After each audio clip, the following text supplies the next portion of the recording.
Nasaan? Oh, may nahuli kang ibon?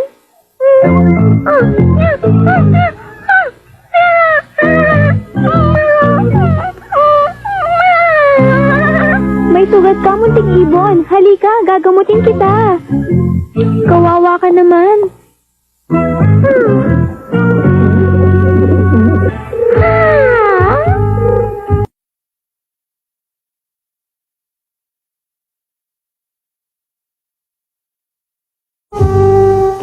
Isang sulat Mahal kong Shalala, kumusta na ang kalagayan mo? Nakapaglakbay na kami sa buong Afrika at malapit na kami bumalik sa Baghdad.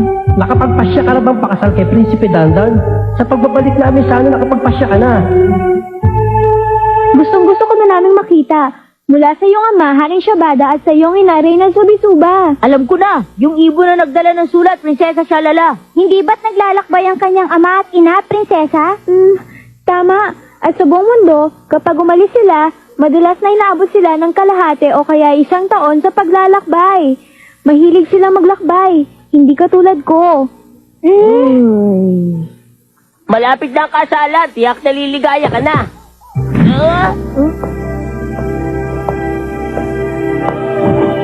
Bakit ka na ugali ni Prinsipe Dandan? Hindi ko inaasahan na mapapaaga ang pagbabalik ni Haring Shabada at Reyna Zubisuba. Ano nang gagawin ko ngayon? Kailangan makaisip ng paraan.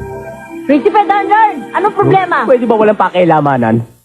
Yun ang akala mo. Alam mo ba nag-aalala na kami para sa inyong dalawa ni Prinsesa Shalala? Nangako kasi ako sa mahal na hari. Kung mapapapayag ko siya na magpakasal bago sila bumalik, mas mabuti. Pero kung hindi pa rin siya papayag, ewan ko na lang kung ano talaga mangyayari. Paano kung hindi pa rin siya papayag? Hindi na talaga matutuloy. Ang kasal namin, ibig sabihin, malalayasin na ako sa kastilyo. Sakit ito sa ulo. Mabuti nga! Haya to? Aray! Masama nga yun. Para naman kasing walang pakialam si Prinsesa Shalala sa nangyari. Tama ang sinabi mo, Hayato. Ako ang pangatlong anak ng pamilya Dada. Kapag hindi natuloy ang kasal namin, wala na ako iba pang pupuntahan. Naiintindihan niyo ba sinasabi ko? Paano na ako ngayon? Kawawa naman ako. Ano ba ang mas masakit? Yung mahiwalay kay Prinsesa Shalala o yung mapalayas ka rito sa kastilyo? Pareho. Mahirap nga. Pero kung mawawala si Prinsipe Dandarn, magiging malungkot na ang kastilyo. Hindi na natin mapapanood ang away ni na Dandarn at Shalala. Di bale, tutulungan ko naman siya. Alam ko na! Ganun pala ang kasunduan ni Dandan at Shalala! Ngayon ay madali ko nang matatalo si Prinsipe Dandan. Aray! Aray ko!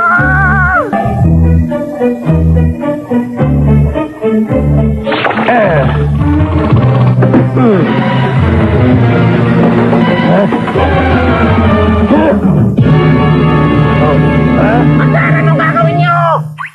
May mahika tayo na pwedeng gamitin sa gabi ng pulang kabilugan ng buwan. Minsan sa loob ng 100 taon. At mamayang gabi na yun. Ang galing, Master! Pinagpapala talaga ang mabubuting tao! Tama ka. At alam mo ba, tatawagin ko itong sining ng pagbabago ng isip. Yeah, galing! Alam mo, ganito lamang yan. Babaguhin ko ang damdamin ni Dandan para kapag bumalik na si Shabada, magagalit ito sa kanya. Ang galing! Ang galing mo talaga, Master! Ikaw ang pinakamagaling na salamangkero! Oo, talaga. Yan ang tingin mo sa akin, ha? Ano? Aba! Teka! Sandali lang! Ano ba ang gagawin mo? Ipapalit ko ang isip mo ngayon sa isip ni Dandan. Oh! Mahirap na trabaho yan, Master! Kayo na lang kayang gumawa niyan! Gunggong, alam mo ba minsan lang sa 100 taon ang mahikang ito? Sabagay. Kapag nabigo ako, mamamatay ako. Nagbibiro ka ba, Master?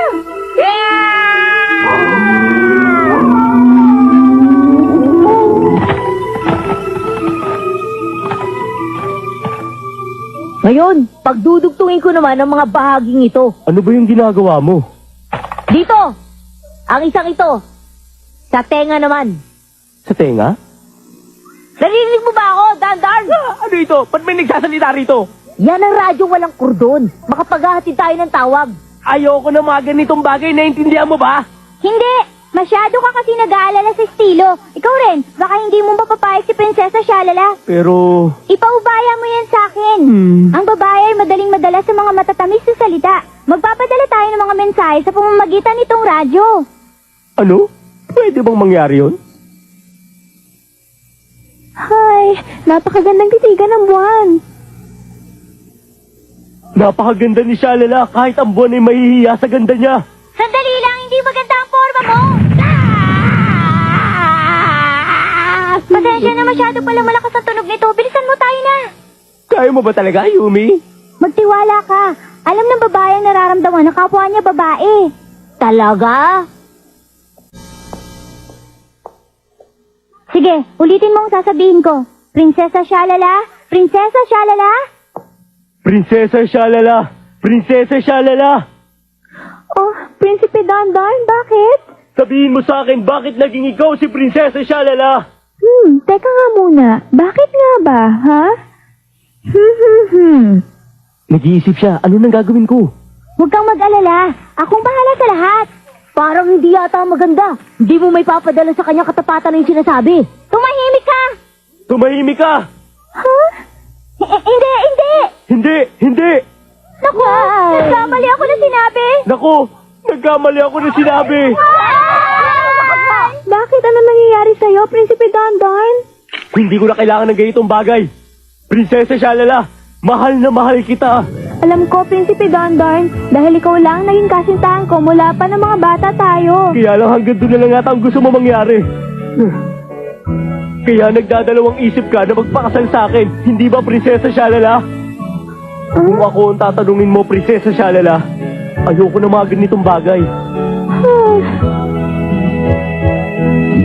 Sana naging isang pangkaraniwang magkasintahan na lang tayo tulad ni Yumi at Hayato. Hindi isang prinsipe at prinsesa. Gusto ko magsimula uli tayo sa simula.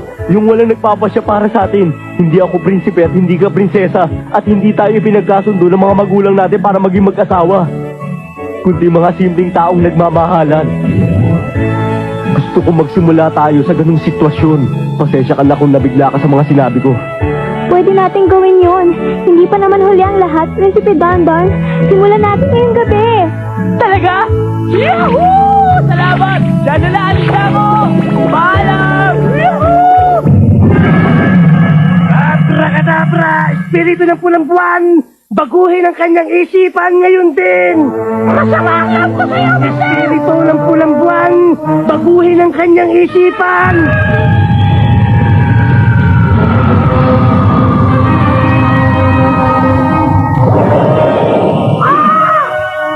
Abracadabra! Pakiusap naman, Marcel!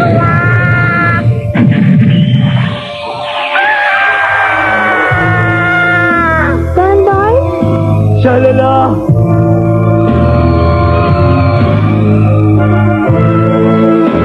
Shalala! Dandan? Dandan!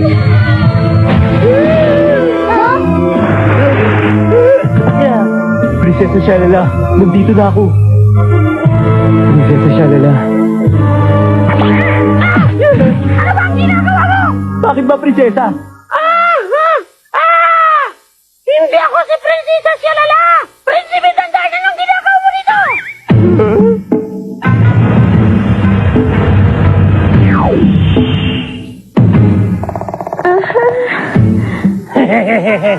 Sa mga oras na ito, siguradong nagtataka na si Dandan kung bakit siya naging si Tondikiman. Aba, matagal din tayo hindi nagkita, Abdullah. Dandan, nag-iba yata ang boses mo. Ano ba sinasabi mo, Abdullah? Ako si Prinsesa Shalala. Hindi maaari ito. Nasaan ba ako ngayon, ha, Abdullah? Nagkamali ako. Si Shala lang naging si Tondikiman.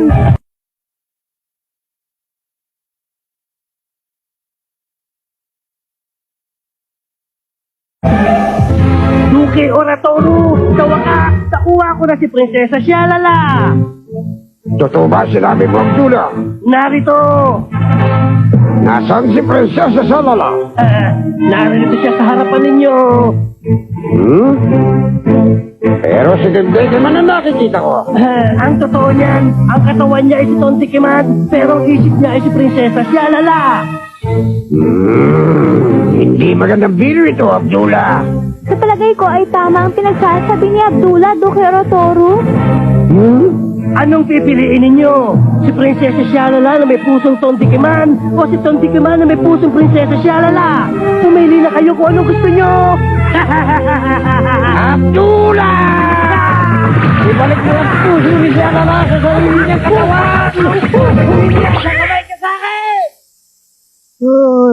Di ako makapaniwala. Sigurado ka bang hindi ikaw si Prinsesa Shalala? Oo, ako si Tom Digiman. Hindi ko rin alam kung paano ito nangyari. Di bale, ayusin mo na lang ang kilos mo. Pasensya ka na. Ganito ang kilos ko nung ako'y takuri pa lang. Alam ko na. Kung ganyan ang kilos mo, pwede kang magkunwaring si Prinsesa Shalala. Nang sa ganon, makasal na sila Dandar. Ang galing! Gagawin ko ang lahat. Wag lang yun. At saka ang isa pa, magtataka ang mga magulang niya kung bakit siya ganyang kumilos. Magtataka sila? Napakamalas ko naman talaga, oh. Kapag natuklasan nila ang tungkol dito, baka ako mapahamak. Pambihirang buhay naman. Eh, anong gagawin natin, Yumi? Kung ang puso ni Tondekeman ay nasa katawan ni Prinsesa Shalala, ang puso ng prinsesa ay nasa... Hindi ako makapaniwala, pero... Huwag mong sabihin! Ano? Prinsipe Dandar? Ha? Ano? Huwag mo sabihing ikaw si... Oo nga, ako nga si Prinsesa Shalala, Prinsipe Dandar. Ay, ano ba naman ito? Alam ko na! Nasa katawan ko ang puso ni Prinsesa Shalala! At ang nasa katawan ko naman ngayon ay ang puso ni Tondekeman. Sa madaling sabi, si Tondekeman ay si Prinsesa Shalala at si Prinsesa Shalala ay si Tondekeman. At ako ang tunay na Prinsesa Shalala. Ako si Tom Digiman! Hindi ko maintindihan. Magulo yata ito. Talagang naguguluhan na ako. Sigurado ikaw na naman may kagagawa nito, Abdullah! Kung ikaw ang may gawa nito, ibalik mo sila sa dati. Sandali lang. Ang pagbabago ng isip ay isang uri ng sining na isang beses lang nagagamit sa loob ng 100 taon. At para bumalik sa dati, kailangan ng mahiwagang baston. Kung ganon, gamitin mo na ang iyong mahiwagang baston. Wala na sa akin ang baston. Ha? Kinuha na sa akin ni Aribaba at ng kanyang 40 mandarampong sa isang lihim na kuweba sa Kapatagan. Doon nagtatago si Aribaba. Nandoon ang mahiwagang baston. Naron. Kung ganon, Master, kailangan puntahan natin at nang mabawi yun! Kung pupunta tayo sa pinagtataguan nila, sigurado mapapahamak tayo kay Aribaba at sa kanyang mga tauhan. Masasama sila. Malalakas ba sila? Sabi nila, kahit sundalo ng horror scene na hindi mananalo.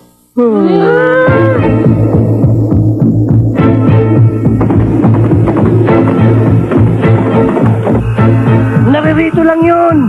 Mag-iingat kayo at baka mapansin nila tayo. Mag-iingat kami.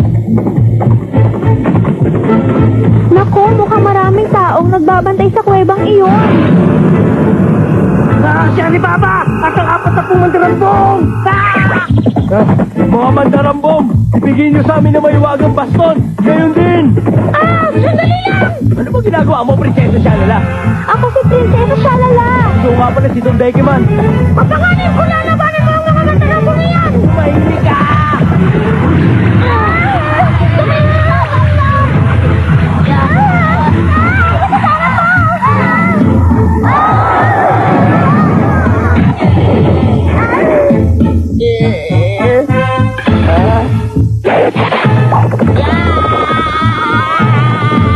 Lolo, mandarambong din ako. Maaari tayo maging magkaibigan. Bumundo! Sandali lang, si Prodigal Son. Aray ko, ano ba?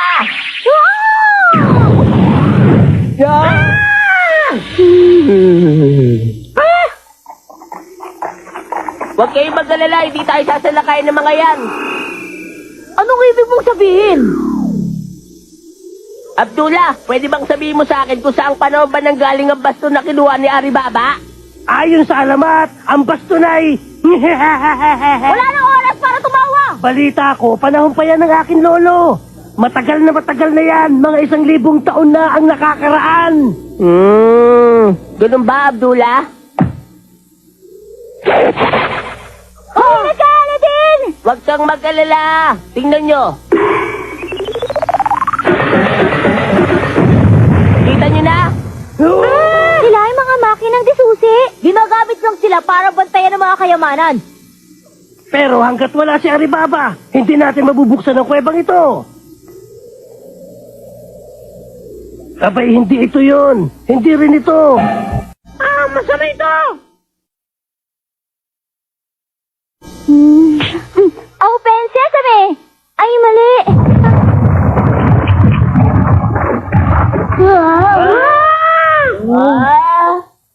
Naku, kupinsan pala. Nakakatsaba rin ako. Sa wakas, natagpuan ko na rin. Ha? Ito ang kayamanan ng pamilya ni Abdullah. Nakikita niyo ba ito? Ha?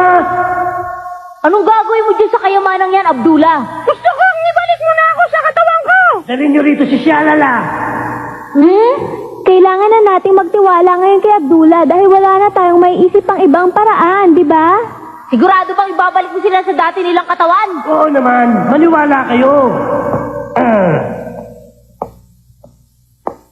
Magtiwala kayo sa baston. Ganito ba? Oo naman. Prinsesa Shalala, Abracadabra, kadabra, abra, bumalik sa pinagsalina!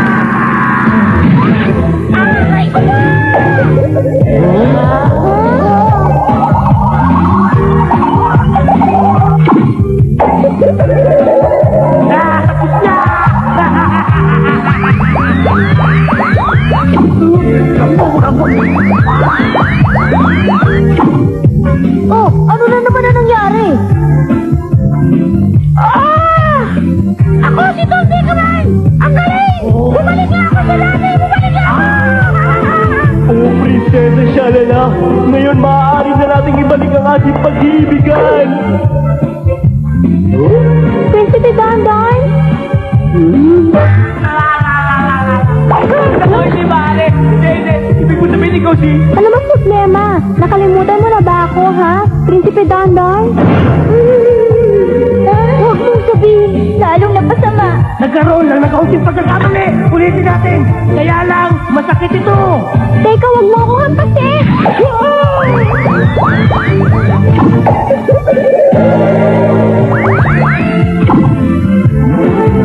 Nasaan na si Prinsesa Shalala? Nasaan siya? Nasaan? Prinsesa Shalala. Ano? Ibig mo sabihin ako na ngayon si Prinsesa Shalala? Malulutas mo na ngayon ang iyong problema. Hindi yun ang problema natin ngayon. Masama na talaga ito. Hindi ba Prinsesa Shalala? Tama ka, mukhang masama na talaga to. Hayato, ipalo mo may bagong baston. Ayoko nga ipalo yan. Bilisan mo na ah. Pasensya ka na, Prinsesa Shalala.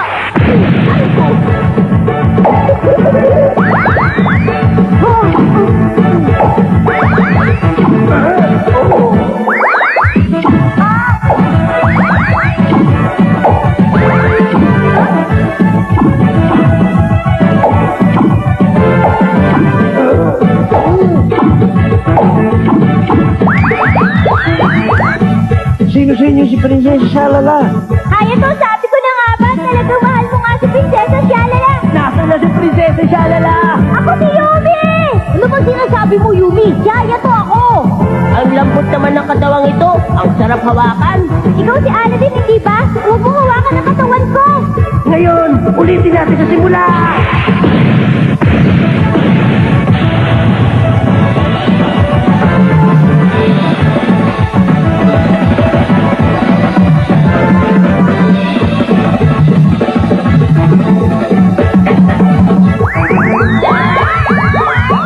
Nakabalik na ako. Sa wakas nakabalik na ako. Prinsesa! Ano ka ba? Ako si Hayato! Ano? Hayato?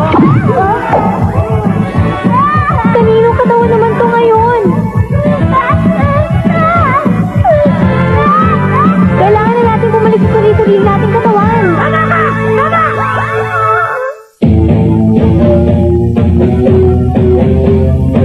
Hindi pa rin nakakapagpansya si Prinsesa Shalala. Ano nung gagawin ko? Tama na yun, nakabalik tayo sa sarili nating katawan. Huwag ka na humiling ng kung ano-ano. Aba, ano ang dala ng ibong ito? Galing kay Ama. Akala namin ay makakauwi na kami pero nagbago ang isip namin. Baka matatagalan pa bago tayo muli magkita. Sana magkasundo na kayo ni Prinsipe Dandan mula kay Haring Shabada. Para sa tayo mga paghihirap natin. Iyan, sakit ng pigil ko. Hindi ito magandang biro, di ba?